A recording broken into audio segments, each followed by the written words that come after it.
12 años han pasado desde el levantamiento contra el gobierno de Muammar al-Gaddafi en Libia. A lo largo de esta década y un par de años más, el ánimo de la revolución, la esperanza de cambio, la estabilidad, la seguridad y la democracia pues no se han materializado del todo.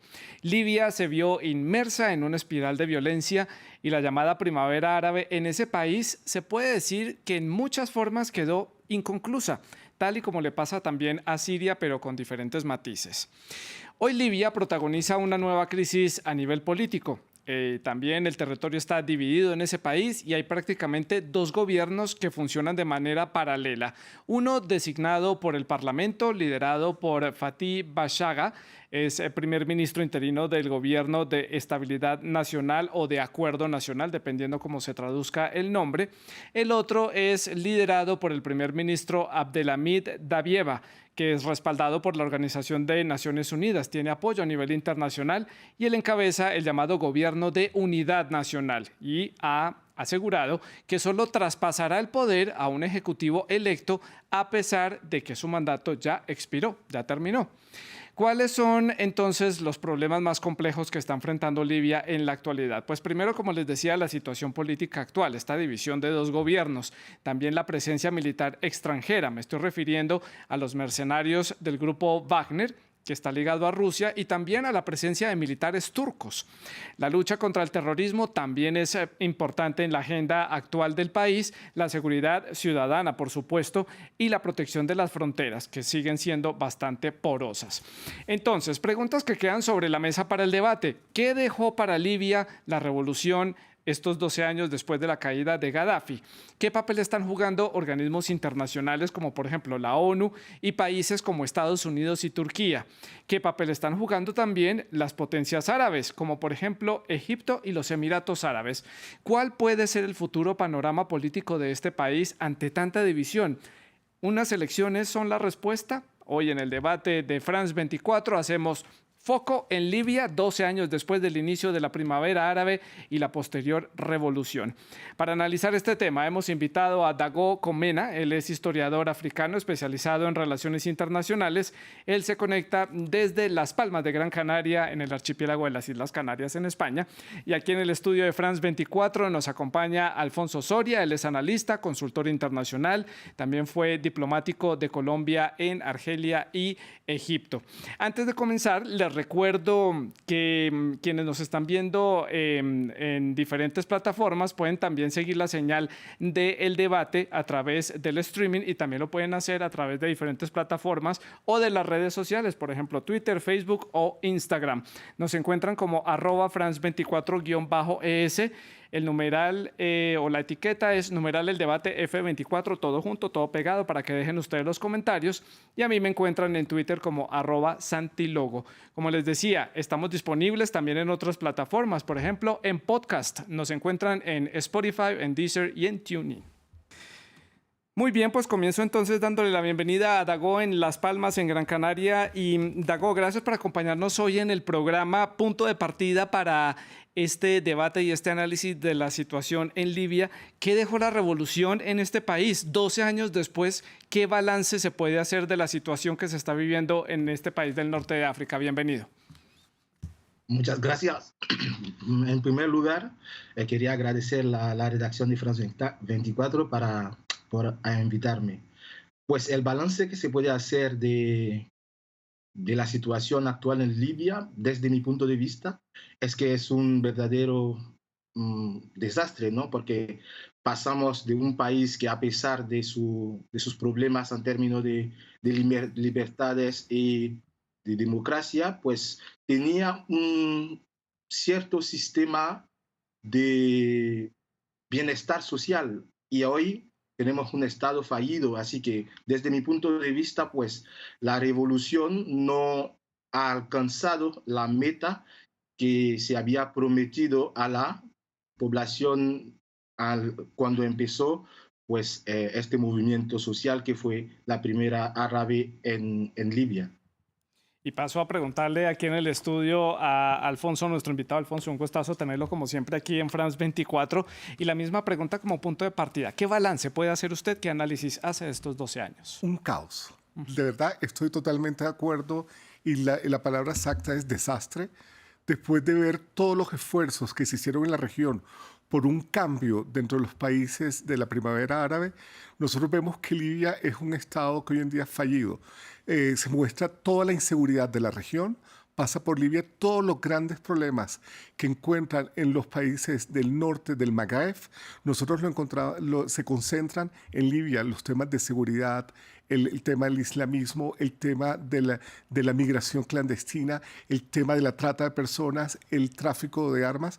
Es decir, que era un país donde no conocía los elementos de la democracia, pero tenía un régimen totalitario que gobernaba y coordinaba, que era Muammar Gaddafi, y cuando en 2011 vienen estos movimientos para generar otros cambios, creo que 12 años después estamos peor que en el punto de partida porque no hay ningún reconocimiento, ninguna garantía de los derechos ni libertades que tenía la población antes. Alfonso, continúo con usted para hacer la ronda a la inversa. Ya le doy la palabra a Dago. ¿Qué falló entonces en esta primavera árabe? ¿Por qué en este país no se pudo consagrar? Es un poco lo que le pasa también a Siria, que el conflicto quedó estancado y nunca se llegó a ningún puerto. En Egipto sí se logró hacer una transición. Ahora hay un gobierno militar también muy criticado desde diferentes puntos a nivel internacional, pero se consolidó un proceso de cambio de gobierno, digámoslo así. Creo que para analizar el tema Libia, yo pienso que queríamos ver una mirada global. Por ejemplo, si nosotros decimos el concepto de democracia en Túnez, hoy en día es bastante relativo, pensaría yo, bastante, entre comillas, pensar que el proceso democrático ha funcionado en la región. Pienso que hubo una mala lectura de Occidente, de la OTAN, de quién era Muammar Gaddafi. Hay que pensar que el liderazgo que tenía Libia desde siempre, de 1969, que fue un país que apoyó toda la formación de los estados no alineados, del panafricanismo, que habló sobre el tema de la Liga Árabe, que fue un país que lideró de todos modos, un tema a partir del terror, pero ejercía un liderazgo como tal. Lo importante era someter a ese país que había ejercido un liderazgo en los años 70, 80, en plena Guerra Fría, y hoy en día nos encontramos con un país dividido, con disminuido en todos los temas y políticamente inexacto. Occidente no hizo la lectura de lo que es Libia, de las divisiones, tanto geográficas, a nivel de población, y Libia fue un país hecho de micropoblaciones, de micropoderes, Sí. y de ciudades que eran importantes, pero no el país como toda la entidad era a partir de Gaddafi. Sí. Entonces, esa lectura de Occidente no la hizo y pensaron que sacando al gobernante, a Gaddafi, era suficiente. Sí. Y hoy en día nos vemos donde el tema del control, del tema de los recursos mineroenergéticos, del problema de los bancos centrales, Sí. que funcionan distintos, y como un país poco a poco, 12 años, se ha habituado a vivir con dos tipos de gobiernos excluyentes entre el este, el oeste, y con relaciones internacionales y juegos geoestratégicos importantes que no parecería que no molestar a ninguno de la población como tal. Hay que decir que Libia es un país compuesto por diferentes tribus con diferentes aspectos culturales y se logró hacer una unificación bajo este gobierno de Gaddafi, pero culturalmente son muy diversas estas diferentes tribus y eso también dificulta esa cohesión para formar esa identidad o ese sentimiento de nación en algunos casos. Dago, su opinión, ¿qué le falló a esta primavera árabe en Libia, donde había muchísima expectativa a nivel internacional y también la comunidad internacional, yo me atrevo a decir, se olvidó un poco de ese proceso, de esa crisis interna, de esa guerra civil que estaba viviendo Libia y se alejó de esta transición política? Bueno, en primer lugar, es importante resaltar el hecho de que Libia, como la mayoría de los países que salieron, ¿no?, del colonialismo, es un país donde el Estado precede la nación, al contrario de lo que ocurrió en la mayoría de los países occidentales. Y este hecho, pienso que el Occidente no ha tomado en cuenta esta variable a la hora de empujar o de apoyar a los grupos insurgentes durante la revolución de 2011. En segundo lugar, quiero creer que al principio, pues los libios tenían expectativas muy altas, en sentido de que pensaban que al tumbar al régimen de Gaddafi hubieran podido conseguir un Estado más estable que garantice sus libertades y su bienestar. Y a cambio, pues se encontraron envueltos en un juego internacional que les superaban, primero, entre las potencias árabes mismo, porque a veces se menciona mucho a, ¿cómo se llama?, a Occidente, pero se olvida también que en Libia se jugó una cierta competición, una lucha, ¿no?, de influencia entre Qatar y Arabia Saudí, el bando de Qatar por un lado y el bando saudí por otro. Así que creo que al principio, pues, pensaban llevar a cabo una serie de reformas que permitían una mejora de su vida, pero Sí. se han visto superados por juegos internacionales que les Claro. superan. En ese orden de ideas, Dago, para analizar este conflicto, que es una guerra civil porque es una lucha interna, pero hay muchos actores internacionales comprometidos, quiero que hagamos un análisis de algunos actores importantes. Quiero comenzar por Turquía, que es un país que pues tiene un pasado relacionado con Libia. Libia fue parte del Imperio Otomano en algún momento y hay cierta conexión histórica con Turquía en este momento. Incluso el gobierno de Ankara ha desplegado allí un gran número de tropas militares para apoyar diferentes bandos allí en Libia. ¿Qué más está jugando Turquía allí, Dago? ¿Por qué es importante para Ankara estar presente en este país del norte de África? Y hay que decir, también le fue suspendido ese acuerdo ya firmado con uno de los gobiernos paralelos de Libia para la extracción de petróleo en aguas libias en el Mediterráneo. Exactamente. Y uno de los puntos muy importantes en el conflicto de Libia es que si es una guerra civil, sí, pero es un tipo de guerra civil que se suelen llamar la guerra civil internacionalizada, porque los actores internacionales involucrados en ese conflicto hace que va más allá de una mera guerra civil. Y en ese marco, pues Turquía juega un papel de apoyo a uno de los bandos. De hecho, Turquía apoya al gobierno de Trípoli, reconocido por la ONU, y Turquía basa su apoyo a una cierta legalidad que da el reconocimiento de la ONU a este gobierno. Y el interés turco es de controlar esta parte este del Mediterráneo, porque todos sabemos, ¿no?, que con el problema con Grecia, pues Turquía busca expandir su zona de explotación, su zona económica en el mar Mediterráneo para disfrutar de los recursos que hay debajo de este mar. Así que eso es el principal objetivo, pensando Sí. que apoyar esta facción en lucha en Libia, pues si gana el Erdogan o Turquía garantiza un cierto acceso a estos mares libios que le puede Claro. permitir ampliar su zona de exclusión Explotación económica. económica, claro. Y Sí, justamente uno de los países que se ha quejado por este acuerdo de explotación es Grecia y también Chipre, que tienen, pues obviamente, intereses en el Mediterráneo. Alfonso, su opinión, exacto. el papel de Turquía en este conflicto.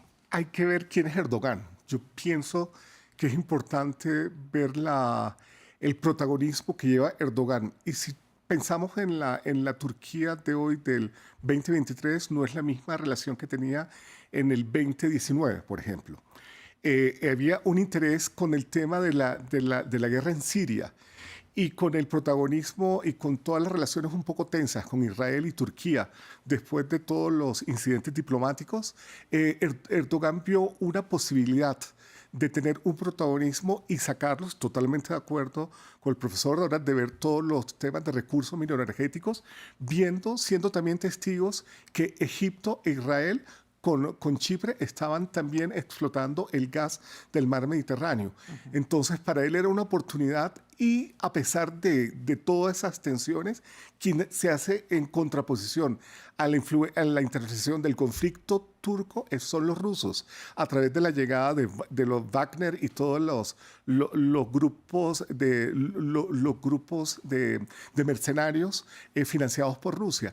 Y esto, cuando yo digo 2019-2020, es importante porque después Erdogan necesita, dentro del conflicto del Nagorno-Karabaj, de Putin y de los rusos, y podría pensarse que en un momento determinado hay una distensión de la presencia turca en el territorio libio. Sí. O llegaron a un acuerdo en un momento determinado. Pero esto no significa que Erdogan haya dejado todo esa posición de volver de volver a pensar en un imperio otomano y una gran influencia dentro de la región. Y creo que es una estrategia que, a pesar de los temas regionales en todo, podemos nosotros ver cómo va a ir poco a poco Erdogan a posicionarse en el conflicto de Libia y mantenerse vigente hoy en día. Alfonso, usted menciona un punto importante, habiendo ya dejado clara esa posición de Turquía en Libia, los mercenarios de Wagner que están ligados al gobierno ruso. Estados Unidos ya ha comenzado prácticamente, se puede decir, una campaña a nivel internacional para poderlos sacar de Libia. Ha habido reuniones entre Egipto y Estados Unidos de cara a ver la posibilidad de cómo retirarlos.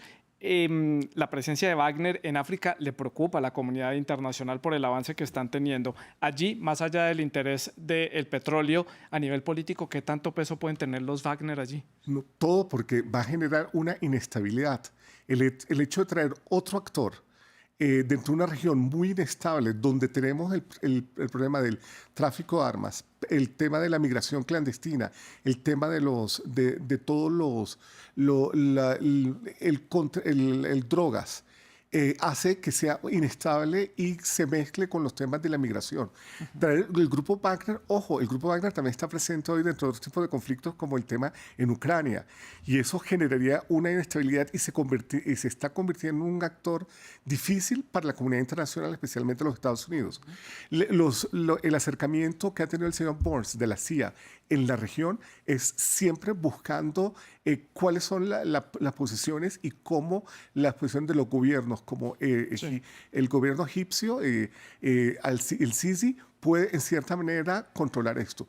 Y pensemos también en las guerras que vienen también en la África subsahariana, el tema del Chad, todo esto donde ellos van a tener influencia en el AQMI, el Daesh, todo esto hace que se junten intereses por fuera de la ley y que generen mucho más conflicto en la región. Tienen una presencia muy fuerte estos grupos Wagner, sobre todo en la República Centroafricana, tienen muchísima presencia allí y están desplegados prácticamente en todo el territorio.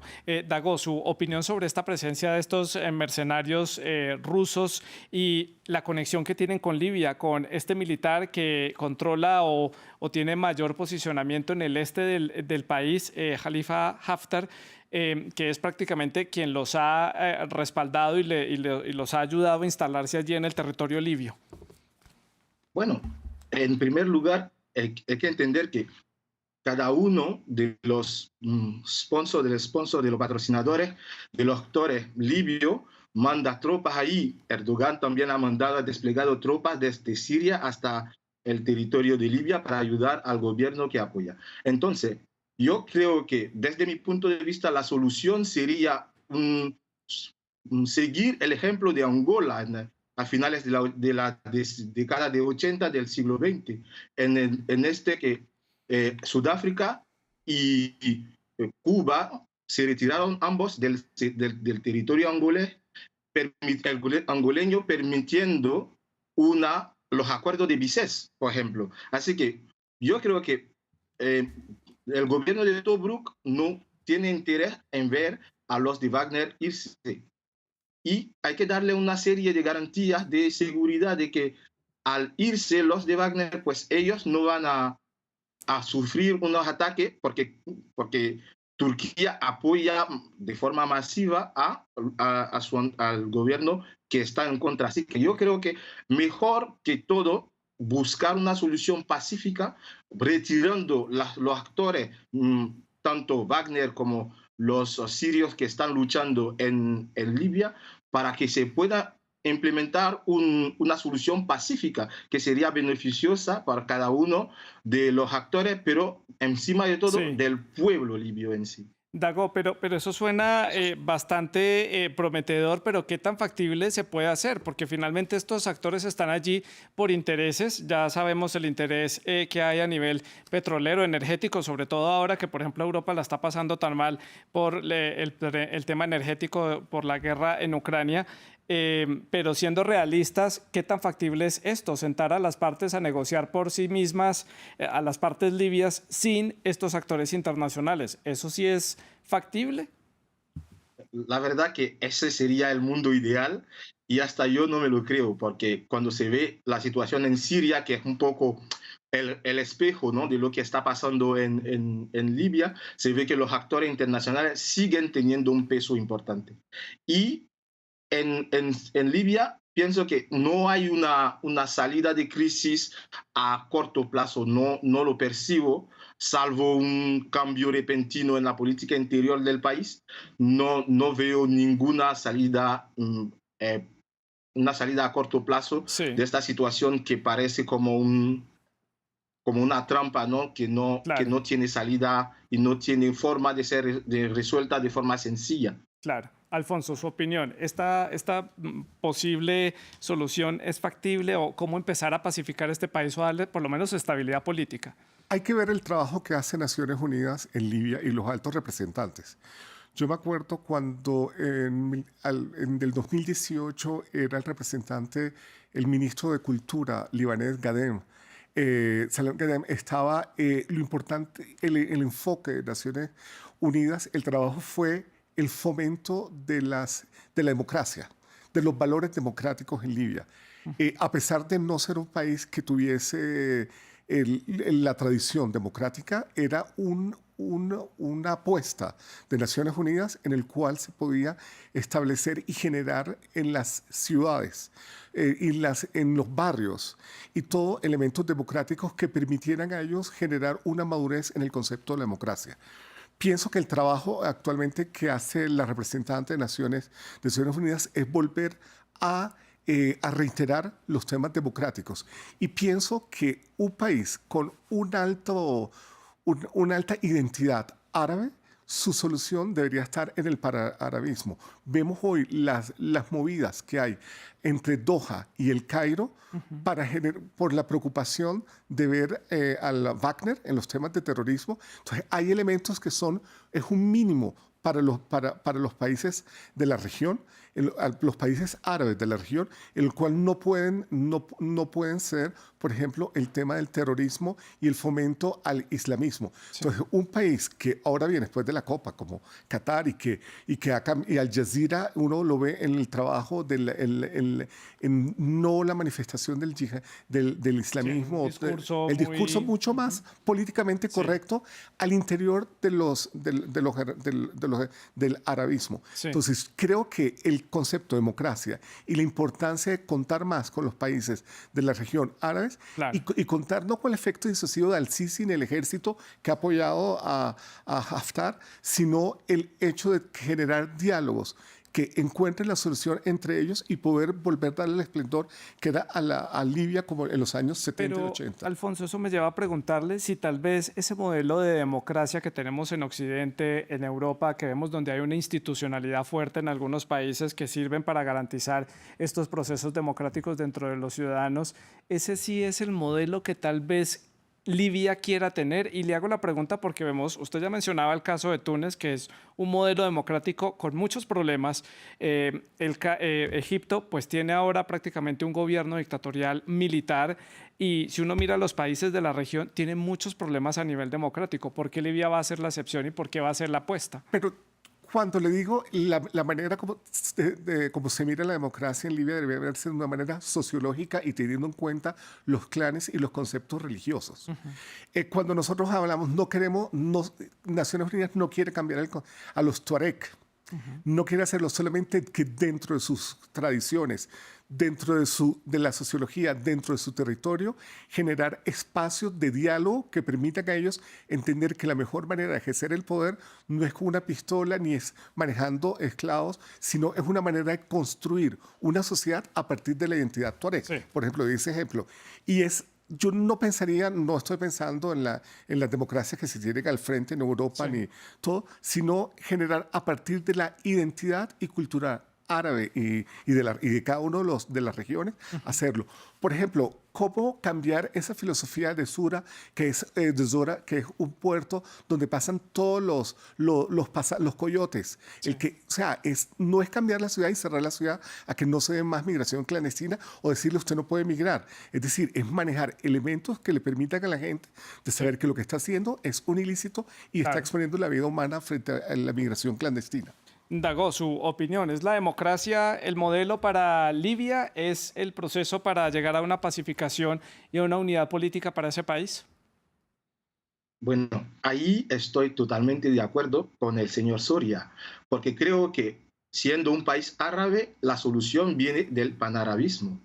Y como lo has dicho muy bien, pues no es del todo cierto que Libia pueda ser la excepción, ¿no? Dentro de este panorama del mundo árabe que no destaca por su gran democracia.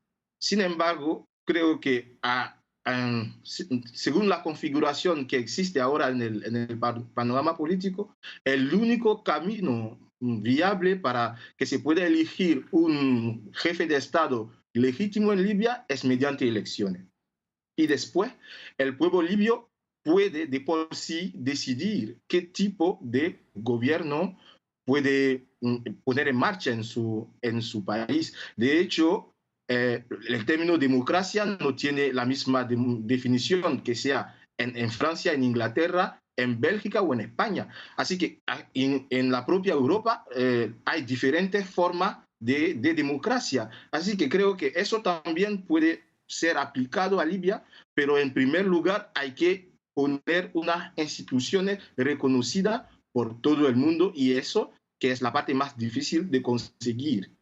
Claro, porque justamente como lo decíamos, el país está dividido prácticamente en dos gobiernos, entonces, ¿cuál va a ser la parte o el lado de este gobierno paralelo que haga una convocatoria para unas elecciones y lleve a cabo un proceso democrático, digámoslo así, pero que sea reconocido por el otro? Ahí es donde toca entonces sentar a negociar a las partes, que es lo que justamente no está sucediendo allí. Dago, este escenario entonces puede ser factible porque supuestamente dentro del calendario electoral mundial Libia debe ir a elecciones a final de este año para empezar a cerrar este capítulo, pero ¿qué tan factible es que sí se puedan realizar esas elecciones cuando hay dos gobiernos paralelos? ¿Quién las convoca? Exactamente, eso es la incógnita, porque hemos visto en el año pasado, pues el año pasado más o menos, que se intentó unas elecciones y no se pudo llevar a cabo porque de un lado como otro había ya problemas para reconocer la legitimidad de estas elecciones. Es por eso estoy diciendo que la principal solución para mí, desde mi punto de vista, sería empujar, ¿no?, los diferentes patrocinadores a que actúen un poco como hicieron Sudáfrica y Cuba en la crisis angoleña, Sí. porque sin eso el país va a seguir en este círculo vicioso de violencia mientras los civiles mueren y que el Claro. país se convierte en una placa giratoria de la migración irregular. Sí. Alfonso, llevamos 12 años viendo este proceso de transición, de transformación, de cambio, de revolución, de guerra interna allí en Libia. Y esto continúa pasando una alta factura a la sociedad civil que está acostumbrada digamos, a una forma de vida pacífica, con muchísima represión por parte de Gaddafi, pero con muchas garantías a nivel social en términos de educación y de salud, por ejemplo. Una Libia inestable, una Libia partida en dos, una Libia sin un proceso democrático, sin un gobierno, ¿qué tanto le pesa a la región del norte de África y al continente africano y al mundo árabe? No, difícil. Pienso, por ejemplo, en la frontera porosa con Argelia.